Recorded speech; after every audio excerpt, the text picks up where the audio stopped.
Menteri Pertahanan Syafri Samsudin menerima kunjungan Menteri Pertahanan Cina di Jakarta hari ini. Pemirsa, Menhan Syafri menerima kedatangan Laksamana Dong Jun di gedung Kemenhan, Jakarta. Pertemuan kedua pimpinan pertahanan negara ini membahas kerjasama pertahanan mencakup pertukaran personel, industri pertahanan, dan latihan bersama antara kedua angkatan bersenjata. Pertemuan ini merupakan bentuk politik luar negeri Indonesia yang bebas aktif, sementara Cina ingin memastikan bahwa Indonesia tidak beraliansi pada pihak manapun, terutama terkait ketegangan di Pasifik. Ini merupakan suatu langkah maju yang dilakukan di era pembangunan kekuatan pertahanan Indonesia saat ini dan di masa yang akan datang. Kami juga mengundang angkatan bersenjata Tiongkok untuk ikut serta di dalam latihan bersama seperti Happy Garuda yang merupakan salah satu bentuk konkret hubungan antara Tentara Nasional Indonesia dan Angkatan Bersenjata Republik Rakyat Tiongkok. Ketua Parlemen Iran Muhammad Bagher Ghalibaf bertemu dengan Presiden Irak Nizar Muhammad Said Amidi dalam kunjungannya ke Baghdad. Ketua Parlemen Iran Bagher Ghalibaf tiba di Baghdad pada Rabu pagi. Pertemuan Ghalibaf dengan Presiden Irak membahas hubungan bilateral kedua negara, konflik regional, membahas kerjasama negara-negara kawasan dalam menjaga stabilitas. Ya, pemirsa, sebelum bertemu Presiden Irak, Ghalibaf bertemu sejumlah pejabat Irak lainnya. Dalam menyikapi konflik Iran dengan Amerika Serikat, Irak menyatakan komitmennya untuk terus mendukung Iran, pemirsa. Penasihat Korps Garda Revolusi Iran Muhammad Reza Naqvi menyatakan bahwa Amerika Serikat telah gagal sejak awal dalam upayanya untuk menggulingkan pemerintah Iran dan memecah belah keutuhan wilayah negara Iran. Naqvi juga menambahkan bahwa posisi strategis Selat Hormuz menjadi kartu as ekonomi dan militer Iran yang tidak tergantikan. هدفش رو کسی که این جنگ رو شروع کرده بیان میکنه. من میخوام چه بکنم؟ پیروزی زمانی میتونه حاصل بشه و موفقیت زمانی میتونه ادعا بشه که کسی که هدفی رو مشخص کرده به هدف خودش رسیده باشه. دو تا هدف اصلی در جنگ دولت امریکا اعلام کرده و اونم این که نظام ایران رو براندازی کنن و ایران رو تجزیه کنن. این هدف اولیه بوده. این هدف تو همون بعد به خودش شکست خورد. تصور خیلی کوتاه‌بینانه طبق همون خصوصیتی که عرض کردم اینها داشتن که ظرف 3 روز 4 روز مثلا nizam Iran براندازی میکنن و مثلا ایران رو تجزیه میکنن. Ini تصور. Perang antara Iran dengan Amerika Serikat dan Israel memasuki babak baru. Ketiga negara ini terus galang kekuatan untuk memperkuat militer mereka.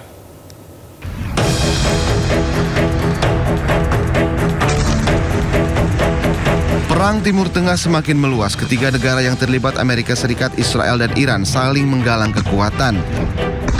Iran merangkul sejumlah negara tetangga. Oman menjadi salah satu negara yang mendukung Iran menguasai Selat Hormuz.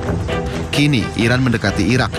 Iran mengajak Irak untuk bersama-sama menghancurkan pangkalan militer Amerika Serikat di Timur Tengah.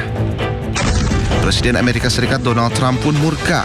Presiden AS Donald Trump mengancam akan membombardir Oman jika menghalangi upaya pembukaan kembali Selat Hormuz.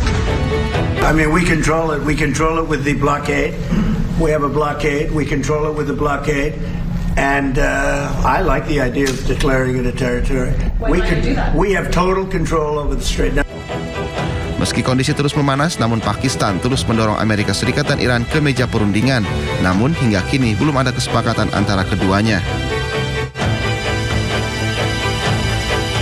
Perang di Timur Tengah semakin meluas. Iran mengancam akan menyerang pangkalan militer Amerika Serikat yang berada di Eropa.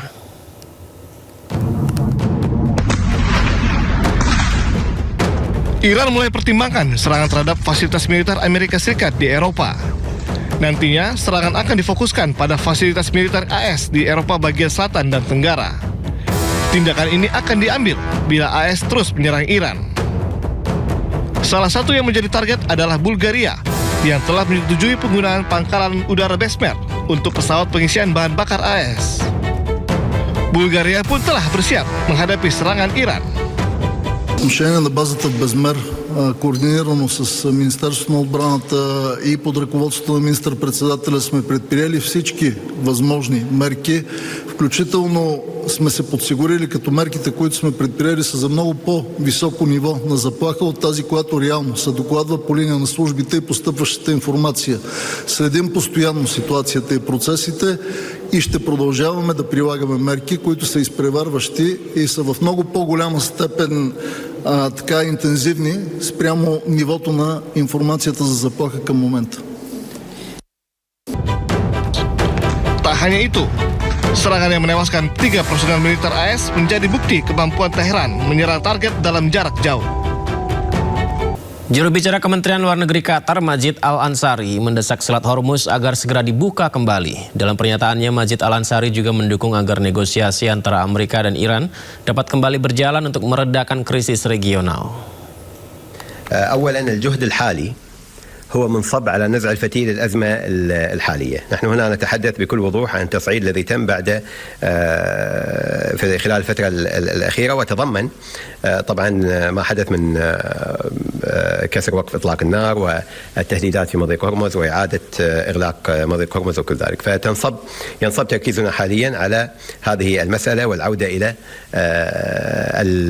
ما ورد في مذكرة التفاهم والعودة إلى المفاوضات بين الطرفين. هذه الجهود طبعا ما زالت مستمرة، ولكن كما تعلمون نحن بانتظار كذلك التوصل إلى اتفاق بين سلطنة عمان الشقيقة وإيران حول المضيق، ما سيمكننا طبعا من كما قلنا العودة إلى إطار المفاوضات. ولكن أيضا يجب التأكيد على أن الأزمة بشكلها الحالي هي تمثل طبعا تهديد علينا جميعا، ونحن لسنا في إطار تطبيق ما ورد في مذكرة التفاهم بشكل طبيعي. خارطة الطريق التي رسمتها مذكرة التفاهم ليس هو ما يتم حاليا، ولكن من ناحيتنا فنحن مستمرون في جهودنا، ونؤكد على أن الطريق الوحيد للمضي قدما هو وقف إطلاق النار، فتح مضيق هرمز وضمان حرية الملاحة والعودة إلى طاولة Kementerian Haji dan Umroh mengusulkan agar biaya penyelenggaraan ibadah haji tahun depan naik menjadi Rp107.340.172. Jemaah haji akan membayar biaya perjalanan ibadah haji sebesar Rp42.936.000. Sisanya akan dibayarkan dari nilai manfaat yang dikelola Badan Penyelenggara Keuangan Haji.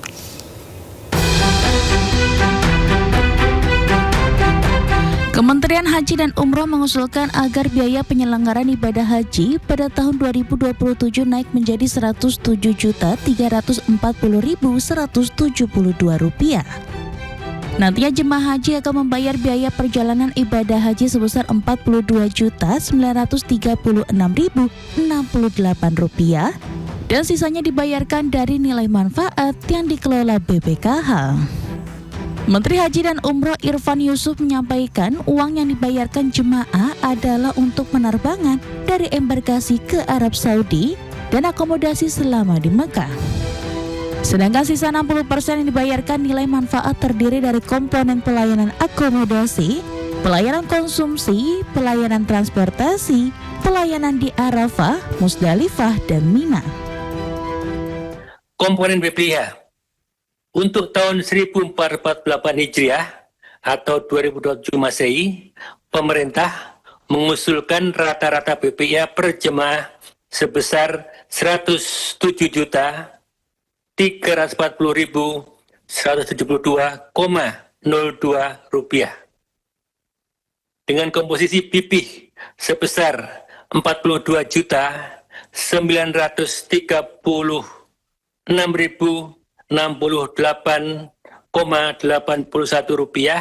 atau sebesar 40%, dan nilai manfaat sebesar Rp64.103,21 atau sebesar 60%. Irfan menjelaskan BPIH yang diusulkan pemerintah naik karena pemerintah Arab Saudi menghapus layanan di tingkat D. Ia menyebutkan jemaah haji akan naik kelas kelayanan C yang lebih nyaman sehingga harganya juga mengalami penyesuaian. Selain peningkatan layanan, situasi ekonomi global juga berpengaruh terhadap perubahan biaya haji.